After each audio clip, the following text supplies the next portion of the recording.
Hello and welcome to another video. In this video we're going to be continuing on with TypeScript line 75 and we're going to be doing non-overlapping intervals. And in this problem you're given an array of intervals where intervals I start end. Return the minimum number of intervals you need to remove to make the rest of them non-overlapping. So essentially, just like pretty much every intervals problem, what you want to do is you want to sort them by start time. So let's just do this first one here. And if we sort them by start time, we will have 1, 2, 1, 3, 2, 3, and 3, 4. And so now 1, 2, and 1, 3 are overlapping, right? So in order for them to not be overlapping, they basically have to the end of this has to be less than or equal to the start of the next one. So 1, 2, and 1, 3 are overlapping. And so you have to get rid of one of these.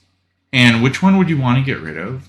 Well, you'd want to get rid of the bigger one because that reduces chance for overlap, right? So you have to keep one of these. We'd want to keep the one that ends with the smaller number because that reduces chances for overlap. Because, for example, if we get rid of 1, 2 and we keep 1, 3, well, now 1, 3 overlaps with 2, 3. But if we get rid of 1, 3, then we have no more overlaps. So the plan is basically anytime you have two intervals that overlap, just get rid of the bigger one, the one that ends later. And also keep in mind that because these are sorted, whenever you have two intervals that overlap, the start time isn't going to affect anything because the start time for all these is always going to be smaller than or equal to the start time of the intervals after it. So all you really care about is the end time. So essentially, let's just walk through a bunch of intervals. Let's just say we have some example of sorted intervals already. So we have 1, 8, 2, 4,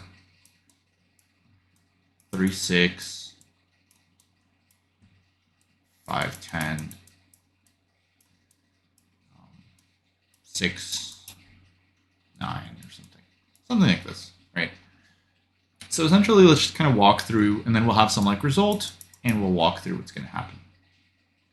So these two intervals are overlapping. So which one are we going to get rid of? Well, like I said, we're going to get rid of the one that ends later. We want to keep the one that ends earlier because the start is never going to be a concern. It's always going to be the end. So if these two are overlapping, we're going to want to get rid of this one.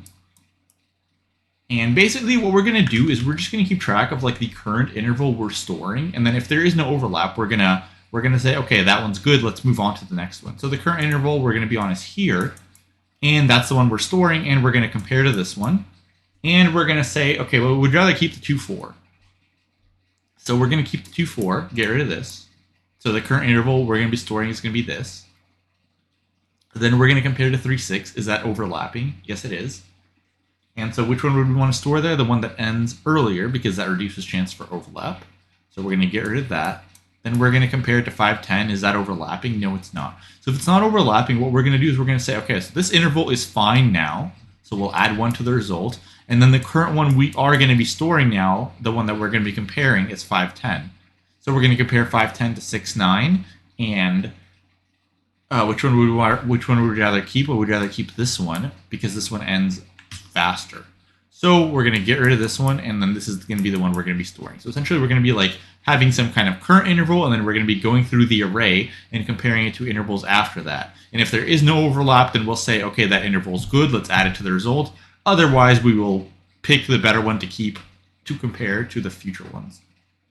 So we keep this one, and at the very end, you are going to have an interval at the very end that you are storing, so you're going to add 1 more to the result. So this would be the solution. Now what we're going to do is we are actually going to avoid adding 1 more to the result at the end by simply starting with an interval that ends at negative infinity.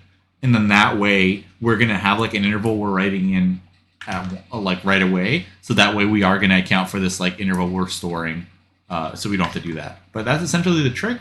Is you just look at intervals, and then for any 2 intervals that overlap, just keep the one that ends earlier and get rid of the other one. And then if they don't overlap, then you just add 1 to the result. So let's code that up. So what we are going to do is first we need to sort the intervals, right? So we are going to say intervals dot sort. And remember, for the sorting function, we need to give it some kind of sorting thing. So we'll say, let's take A, B, and let's do A0 minus B0.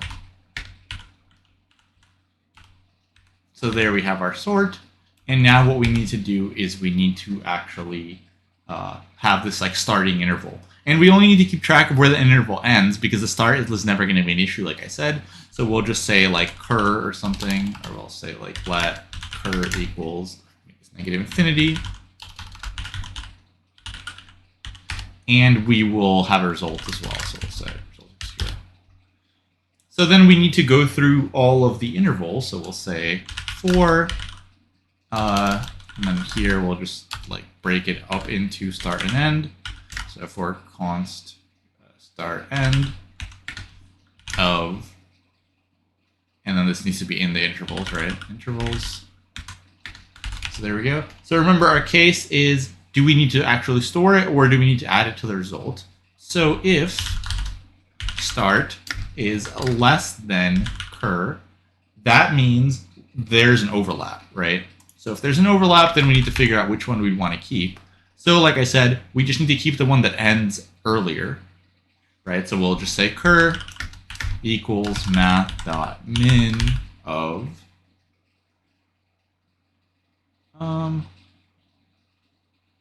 yeah, because that'll work. Because this won't be an overlap, right? So this is fine. So cur equals math.min of cur and the end. Yeah. Okay. Otherwise, we can add our current interval to the result because there is no overlap, and then we can just save the next one to store. So we'll say result plus plus, and we will just take the next one to store. So cur equals end. And like I said, by making an interval equal to this, we're essentially getting rid of that thing that we need to do at the very end where we have an interval left over because we're just kind of adding an extra one to begin with. And then we just return the result here. And that should be it. Let's see if we have an error. Or we have an infinite loop or something. Wrong answer. Output 3 expected 1. Okay. Let's double check our code real quick. Say, okay, we can also print our intervals just to make sure they're all correct. But yeah. So let's do that. Let's take a look. Okay, so that part's fine. On start, if start is less than cur equals math.min of cur and end, that part is fine. Otherwise, we increment our result. So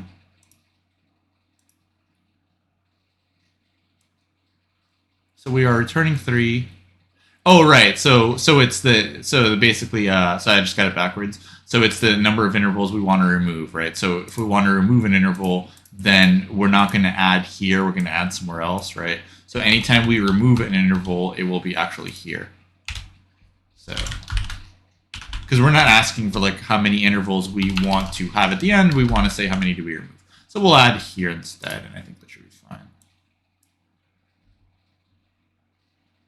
And there we go. Get rid of this log. Okay, and we can run it again. So essentially, it's basically the opposite of like what, and it's like an okay solution. So it's basically the opposite of what we wanted. We kept track of how many intervals we would have left over, and they're asking how many intervals could we remove. So pretty much the same thing, you just have it in a backwards way. So if our old result was 3, we would want 1, and so on.